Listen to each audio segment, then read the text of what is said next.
ওই নগা হুঁশিয়ার। ঠিক বলেছ, ঠিক বলেছ।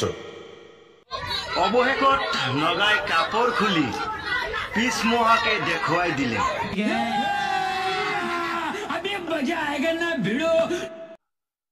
মিয়াক যিদৰে কিন্তু খেদিবলৈ আমি কুণ্ঠাবোধ কৰা নাই, তহঁতৰ ক্ষেত্ৰতো কিন্তু আমি ৰুদ্ৰ নকৰিম, চিধা কথা।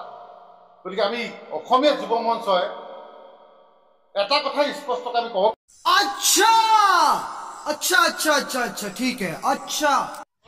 অবশেষত নগাই কাপড় খুলি পিছ মহাকে দেখুৱাই দিলে। এয়া চাওক, এটা লজ্জাজনক কথা।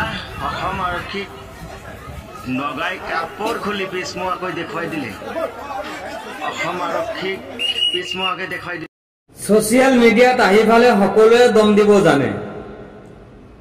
ঐ নগা, তহঁতে হুঁচিয়াৰ বুলি কৈ থকা মানুহজনকে মই কৈছো, ছ'চিয়েল মিডিয়াত দম সকলোৱে দিব পাৰে আৰু গাঁৱৰ কুকুৰে গাঁৱতে লেজ ঘূৰাব জানে। গাঁৱৰ কুকুৰে বেলেগ গাঁৱত যাই পেলাই লেজ ঘূৰোৱাটো দূৰৰ কথা, লেজটো কেলা দুই ভৰিৰ মাজেৰে দি ফালে দৌৰি তত নাপায়। এই কথাখিনি ক'ব আহিছো।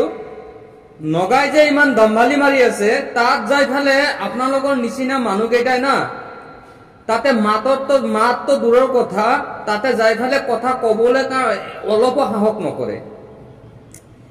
আপোনালোকৰ নিচিনা কাপুৰুষ মানুহবিলাকে অকল ছ'চিয়েল মিডিয়াতহে আহি ফালে দম্ভালি মাৰিব পাৰে।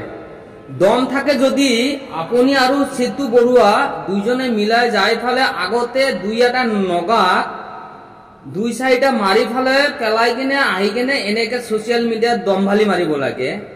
মই আৰু বেছি দীঘল নকৰো। ভিডিঅ'টো যদি ভাল লাগে ৰাইজ আপোনালোকে শ্বেয়াৰ কৰিব।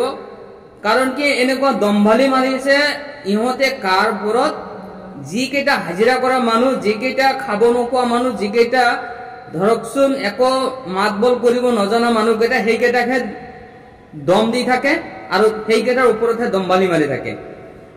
এইকেইটা এই গাঁৱলীয়া কুকুৰবিলাকৰ নিচিনা এই গাঁৱতে ঘূৰে আৰু লেজকেইটা ঘূৰাই থাকে। এইকেইটা বেলেগ এটা দলত যাই ফালে ইহঁতে লেজকেইটা ঘূৰাব নোৱাৰে, দম্ভালিও মাৰিব নোৱাৰে। তে ভিডিঅ'টো কেনেকুৱা লাগিল আপোনালোকে নিশ্চয় যদি ভাল পায় তেতিয়াহ'লে শ্বেয়াৰ কৰি দিব, আনকো দেখিবলৈ সুযোগ কৰি দিব। ধন্যবাদ।